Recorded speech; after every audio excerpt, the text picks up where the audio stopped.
All right, guys, welcome back to another edition of the Timmy Show. And today I have, as you could tell, I opened up my the Ikoria pre-release kit, and these are all the cards I got from it. And one thing that I I never intended to do is to go more than 40 cards. But today, I always said if I ever opened one up, and especially in pre-release, I would do what I needed to do. So I opened up a foil Yorion Sky Nomad. So I'm going to play it, and I'm going to go 60 cards, and we'll play each one of our rares. Ironically enough, all of our rares are in our colors. So our base color in this is black, white, red. With Yorion, I consider the white cost in it being a white card for our deck, and so all all uh, all of the rares we opened, which was 8 of them, because you get the foil Zerta in your kit, and then I got another foil. So 8 rares, 3 of them being lands, 2 of them being triomes, and then I'm running all of the other ones could be in Snapdax's colors. So we're gonna run all of our rares, and then our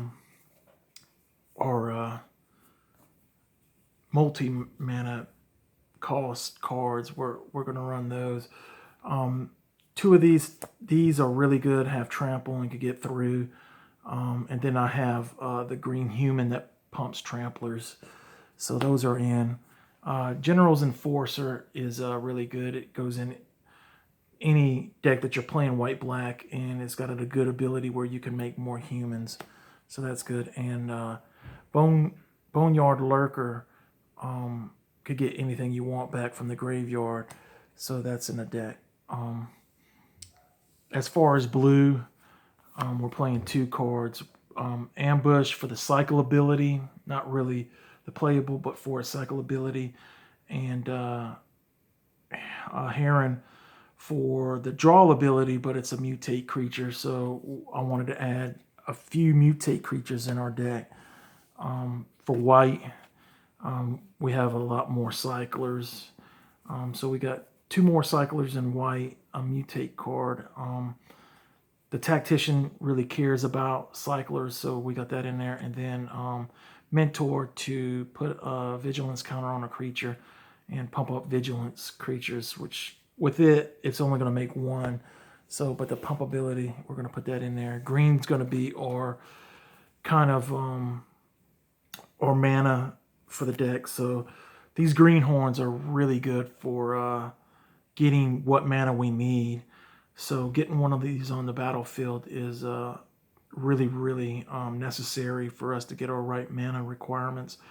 But we have 2 of those, so that's really good. And Humble Naturalist to give us whatever color we want for creatures. And we rounded out with 2 uncommons. The one that I was telling you that could make mentors, but it also could put a trample counter, maybe let's just say on the wolf bear here, and just pump up tramplers.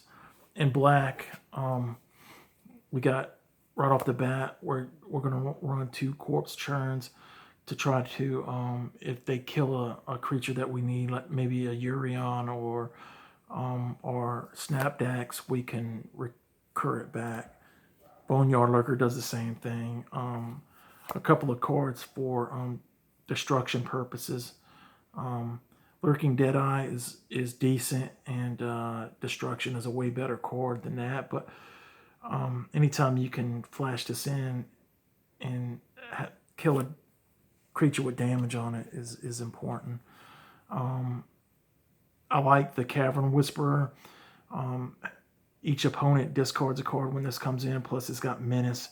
So anything it targets is going to get Menace. So That's going to be important because we got a human that's going to deal with menace too.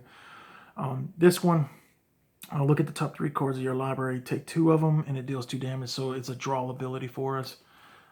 So that gives us a draw ability. Plus, with all the cycles, I think I have up to 13 type draw cards. Basically in there for the cycle ability, but if we do have a creature with flying pop up, we could pop it. The cat ape has typically we're going to give it Menace Menace. So if we give it Menace, it'll trigger the human we have. So we have the white, the red mentor that pumps up all Menace carrying creatures. So we have those serpent, cycle early game, and or haste late game. So we have that. Clash of the Titans for removal. Prickly monkey. He gets 2+0 every time he cycle. Plus he has first strike already, so a good card to do things with. Rumbling Rock Slide is going to be our removal, and same with Fire Prophecy. So 3 damage, and we can draw a card off of it if need be. And Sanctuary Smasher, another cycler.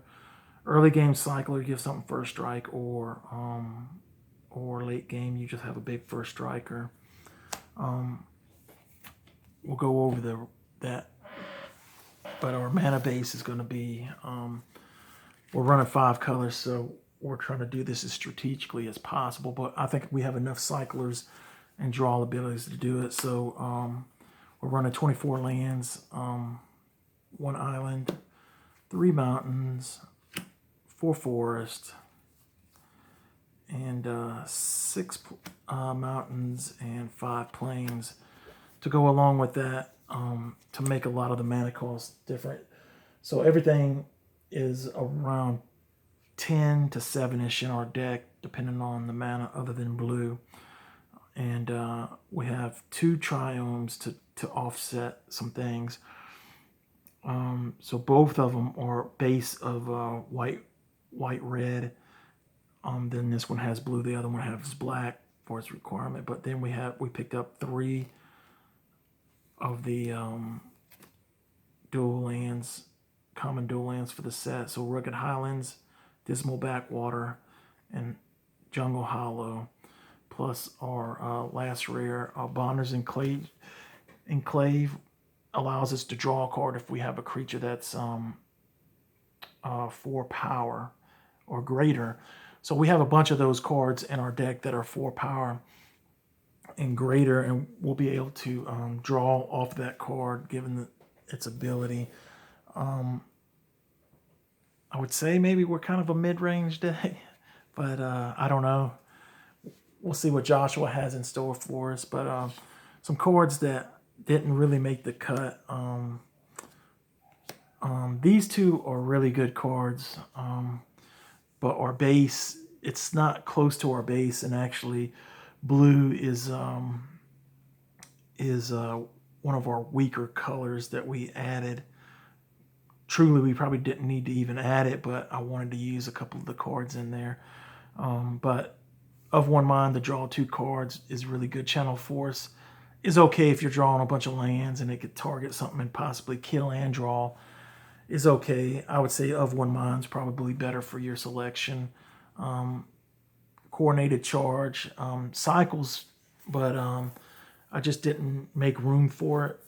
Although it's a free add to our deck because it cycles for just 2 colorless.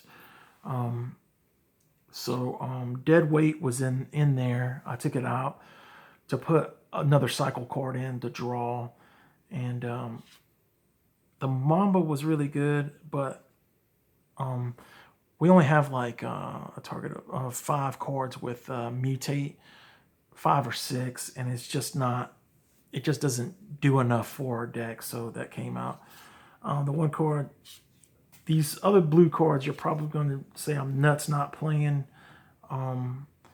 But Frostlinks and Capture Spear. And I really, really do love Frostlinks because it's also a target for the mutate creatures. But with blue not being our main base, I'm taking it out. So Anticipate is another one, just like the draw abilities. So these are the cards that are really considered playing in the deck. And I just couldn't find a way to add in the Frostlinks without hurting the mana so much more than it already is. So those are out. Banishing Blades, I have 2 of those. It's much more of a sideboard card anyways, because in this format you can go really small aggro and aggro out, which these would just be dead cards in your hand. So those are more of a sideboard card for me. Another sideboard card is Light of Hope. You could destroy an enchantment or put a 1/1 counter on a target creature. We don't have anything that's really dealing with counters or anything like that. A couple of just if cards, and the Glider was in my deck, but it really doesn't make sense for me to run it other than being a mutate target, which I think I already have plenty of other ones. This one actually came out for one of the cycle cards, the 2 cycle card that either destroy an artifact or deal 4 damage to a creature. I took that out. Once again, this is another one that the dinosaur can mutate on, but to me, in a 60 card deck, you're going to need a lot more recursion and draw. So those had to come out. 3 that I was really considering playing, but basically, dependent on the amount of mutate I have, only 5 to 6 creatures. These aren't going to be hit that often when I do mutate. So these were an easy exclusion from the deck because I just don't have enough mutate for it. And a few of the other cards that I consider. These 2 are definitely sideboarded cards anyways. Impulse and Survivor's Bond. I don't foresee really running either of those. Facet Reader is a really good draw, but I just did not include it in the deck. And then Ivy, Elemental. Late game, it could be really big. It doesn't have haste, doesn't have anything really. In a 60 card deck, yeah, we really should probably be running this, but I haven't run it. I may put it in depending on how the games go, but all the rest are just cards that I try not to add too many double mana costs, even though I really like the Mammoth a lot. But all right, guys, that's my deck tech for building my Ikoria pre-release. I'm going to play Joshua in just a bit, but that's what I'm doing. I'm running the Snapdax and the Yorion deck. So, alrighty, guys, glad you watched, and hope you had a great weekend. Enjoyed that, and we'll see y'all later. Take care and enjoy.